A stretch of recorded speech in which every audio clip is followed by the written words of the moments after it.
আসসালামু আলাইকুম প্রিয় দেশবাসী, সবাই কেমন আছেন?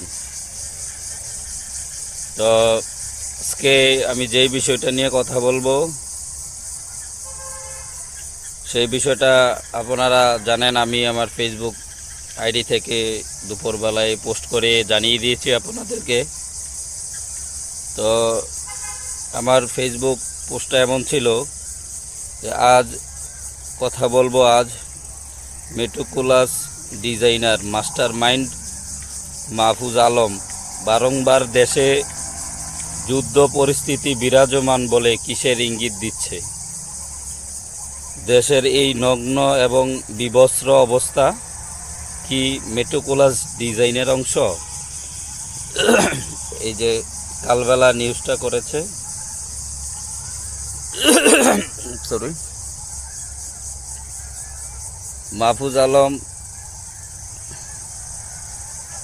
বারংবার তার ফেসবুক আইডি থেকে একাধিকবার কখনো স্ট্যাটাস দিয়েছে দেশ একটি গৃহযুদ্ধের দিকে এগুচ্ছে, দেশে একটি গৃহযুদ্ধ হতে পারে, হবে।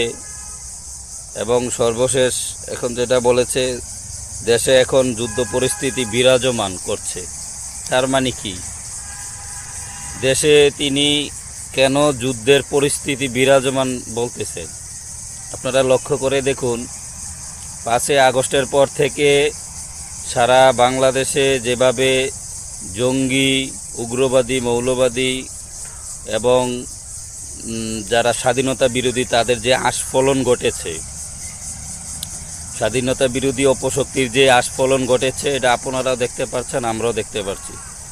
যে সকল অপরাধীগুলা জাতীয় এবং আন্তর্জাতিকভাবে নিষিদ্ধ ছিল, বিভিন্ন নিষিদ্ধ সংগঠনের জঙ্গিগুলা, সন্ত্রাসগুলা, যেমন আনসারুল্লাহ বাংলা টিম, তারপর হিজবুত তাহরির, তারপর আপনার জিমবিবি, এইসব ধরনের, বা উলফা, এইসব ধরনের যেই সংগঠনগুলো, তাদের যেই যত অপরাধীগুলা আমাদের বাংলাদেশের বিভিন্ন জেলখানায় ছিল, বিশেষ করে এগুলাকে যখন ছেড়ে দেওয়া হয়েছে, জেলখানাগুলো আক্রমণ করে, ধ্বংস করে, পুলিশের অস্ত্র লুটপাট করে যখন এগুলাকে ছাড়িয়ে নেওয়া হয়েছে, জেলখানা থেকে ছেড়ে দেওয়া হয়েছে,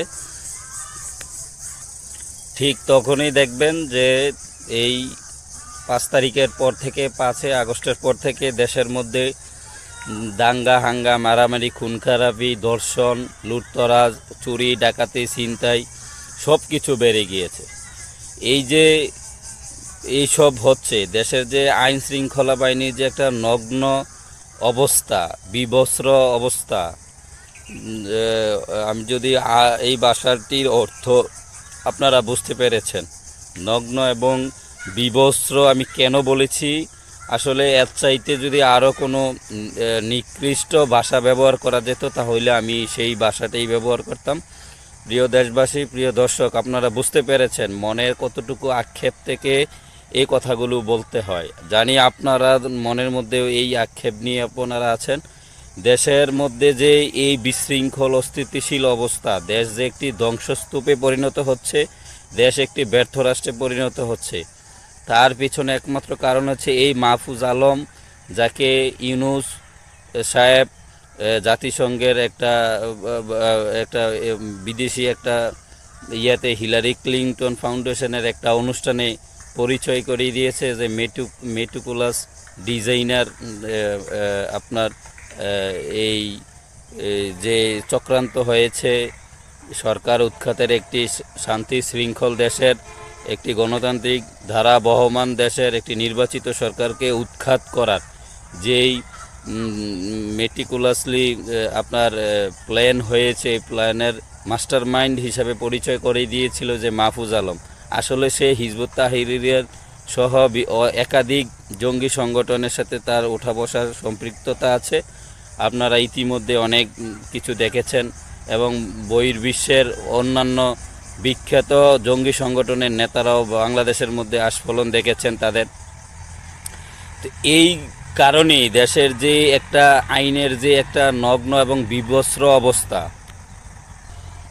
দেশের আইন শৃঙ্খলা বাহিনীর যে বা আইন শৃঙ্খলা বাহিনীর প্রতিষ্ঠানগুলোর যে বিবস্ত্র অবস্থা, এবং এই যে বিবস্ত্র অবস্থা না, শুধু তাদেরকে বিবস্ত্র নগ্ন করা হয়েছে, তাদের কোনো নির্বাহী কার্যক্রম, তাদেরকে সক্রিয় হওয়ার কোনো পরিবেশ এই সরকার দিচ্ছে না। তার কারণ হচ্ছে, যদি এই রাষ্ট্রযন্ত্র প্রশাসনিক ডিপার্টমেন্টগুলো যদি সক্রিয় হয়ে যায়, তাহলে এই যে জঙ্গি কায়দায় যে বাংলাদেশকে ব্যর্থ করার চেষ্টা চলছে, এই দেশকে অস্থিতিশীল করতে চাচ্ছে, করা হয়েছে, সেগুলো করতে পারবে না। কারণ আইন শৃঙ্খলা বাহিনী যথেষ্ট যখন তাদের দায়িত্ব পালন করবে যথেষ্টভাবে, আপনিও জানেন আমিও জানি, তখন আর দেশে বিশৃঙ্খলা অপরাধ করার কোনো দুঃসাহস দেখাবে না।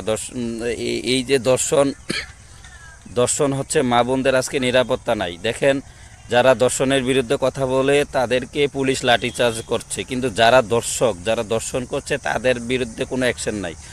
আওয়ামী লীগের নেতাকর্মীদেরকে ধরার জন্য সে ডেভিল হান্ট নামে অভিযান করে, কিন্তু দেখেন ছিনতাইকারী, ডাকাত যারা যে ডাকাতি করে, ডাকাত এবং খুন খারাপি, রাহাজানি, হত্যা, এইসব বিশৃঙ্খলাকারীদের বিরুদ্ধে কোনো আইনি পদক্ষেপ, অ্যাকশন দেখবেন না। শুধু ডেভিল হান্ট আওয়ামী লীগের নেতাকর্মীদের বিরুদ্ধে দেখবেন। এখন আবার আরও এই যত ধরনের ফালতু কাজ আছে সব দেখবেন যে এই সরকার দ্বারা গঠিত হচ্ছে। তার কারণ হচ্ছে, দেশকে আপনি কোনো না কোনোভাবে একটা বিবস্ত্র নগ্ন অবস্থায় ফেলতে হবে। এই বিবস্ত্র নগ্ন অবস্থায় যখন ফুল দমে করা হবে, 100% করে ফেলবে, তখনই একটা দেশে আপনার গৃহযুদ্ধ কিন্তু বেজে যায়।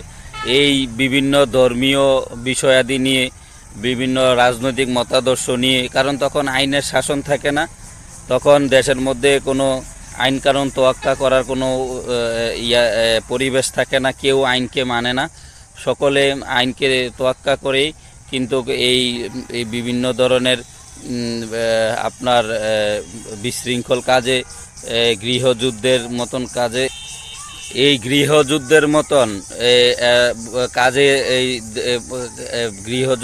কাজে লিপ্ত হয়ে যায়। জাতি বিভিন্ন গোষ্ঠীতে বিভিন্ন বিবাদে জড়িয়ে, বিভিন্ন দল উপদলে ভাগাভাগি হয়ে দেশের মধ্যে একটি গৃহযুদ্ধ চলমান হয়ে যায়।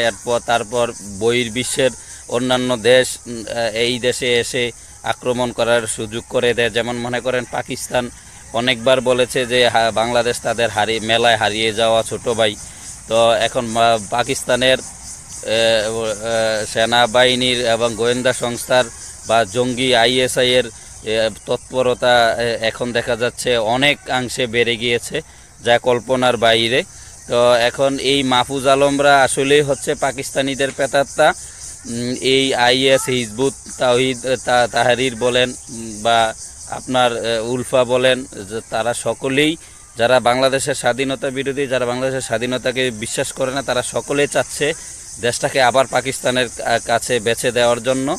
তো এই কারণে সে যুদ্ধের তাগাদ দিচ্ছে, যে কোনো সময় দেশের মধ্যে একটা যুদ্ধ হবে বা যুদ্ধের একটা পরিস্থিতি হতে পারে, বা